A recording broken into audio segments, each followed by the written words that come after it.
নমস্কাৰ পুনৰ এটা নতুন ভিডিঅ'লৈ আপোনাক সকলোকে স্বাগতম জনাইছোঁ।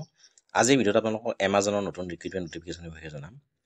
ইয়াত অৰ্গেনাইজেশ্যনটো হৈছে এমাজন, পোষ্টবোৰ হৈছে officer, manager, packers, delivery boys, associate video' work, seller support, EKYC, work from home, various, assistant engineer, technician, customer support and আদাৰ।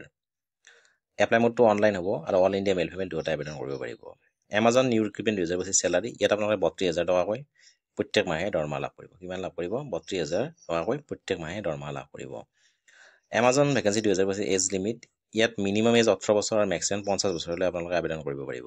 As relaxation applicable as per rule. Minimum age 18 বছৰ আৰু মেক্সিমাম 50 বছৰলৈ আপোনালোকে আবেদন কৰিব পাৰিব।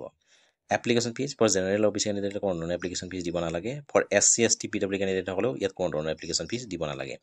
জেনেৰেল অফিচ কেণ্ডিডেটসকলেও কোনো ধৰণৰ এপ্লিকেশ্যন ফিজ দিব নালাগে। ফৰ SC ST PW কেণ্ডিডেটসকলেও ইয়াত কোনো ধৰণৰ এপ্লিকেশ্যন ফিজ দিব নালাগে। চিলেকশ্যন প্ৰচেছ ইণ্টাৰভিউৰ জৰিয়তে হ'ব। Educational qualification candidates with a pass 10, 12 graduate from recognise board or university. অৰ্থাৎ আপুনি যদি দশমান শ্ৰেণী উত্তীৰ্ণ হৈছে, হায়াৰ ছেকেণ্ডাৰী পাছ কৰিছে অথবা গ্ৰেজুৱেশ্যন কমপ্লিট কৰিছে, তেনেহ'লে আপোনালোকে ইয়াত আবেদন কৰিব পাৰিব। Important document resume, CV, passport size photograph, signature, Aadhaar card, education certificate, caste certificate, age proof. এইখিনি ডকুমেণ্ট থাকিলে আপোনালোকে অনলাইন আবেদন কৰিব পাৰিব। মই পুনৰ কৈ দিছোঁ, ৰিজিউম লাগিব, CV, পাছপৰ্ট চাইজ ফটোগ্ৰাফ লাগিব, ছিগনেচাৰ লাগিব, আধাৰ কাৰ্ড থাকিব লাগিব, এডুকেশ্যন চাৰ্টিফিকেট, কাষ্ট চাৰ্টিফিকেট আৰু এজ প্ৰুফ। এইখিনি থাকিলে আপোনালোকে অনলাইন আবেদন কৰিব পাৰিব। Education qualification candidates with a pass 10, 12 graduate from recognise board or university. অৰ্থাৎ আপুনি যদি দশমান শ্ৰেণী উত্তীৰ্ণ হৈছে, হায়াৰ ছেকেণ্ডাৰী পাছ কৰিছে অথবা গ্ৰেজুৱেশ্যন কমপ্লিট কৰিছে, তেনেহ'লে ইয়াত আপোনালোকে আবেদন কৰিব পাৰিব। চিলেকশ্যন প্ৰচেছ ইণ্টাৰভিউৰ জৰিয়তে হ'ব।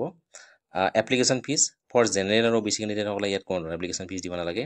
ফৰ SC ST PW কেণ্ডিডেটসকলেও ইয়াত কোনো ধৰণৰ এপ্লিকেশ্যন ফিজ দিব নালাগে। অৰ্থাৎ উইদাউট এপ্লিকেশ্যন ফিজ আপোনালোকে ইয়াত আবেদন কৰিব পাৰিব। এমাজন ভেকেঞ্চি 2025 এজ লিমিট ইয়াত মিনিমাম 18 বছৰ আৰু মেক্সিমাম 50 বছৰলৈ আপোনালোকে আবেদন কৰিব পাৰিব। মিনিমাম এজ হৈছে 18 বছৰ আৰু মেক্সিমাম 50 বছৰলৈ আবেদন কৰিব পাৰিব। ইয়াত আপোনাৰ 32,000কৈ প্ৰত্যেক মাহে দৰমহা লাভ কৰিব। অৰ্থাৎ 32,000 টকাকৈ প্ৰত্যেক মাহে দৰমহা লাভ কৰিব। পোষ্টবিলাক হৈছে officer, manager, packers, delivery boys, associate video' work, seller support, EKYC, work from home, various, assistant engineer, technician, customer support and others. আৰু এপ্লাই মোডটো অনলাইন হ'ব আৰু অল ইণ্ডিয়া মেল ফিমেল দুয়োটাই আবেদন কৰিব পাৰিব। যিসকলে ইয়াত আবেদন কৰিব বিচাৰে অতি সোনকালে আবেদন কৰিব পাৰে। আহিলে ইমানে, ধন্যবাদ।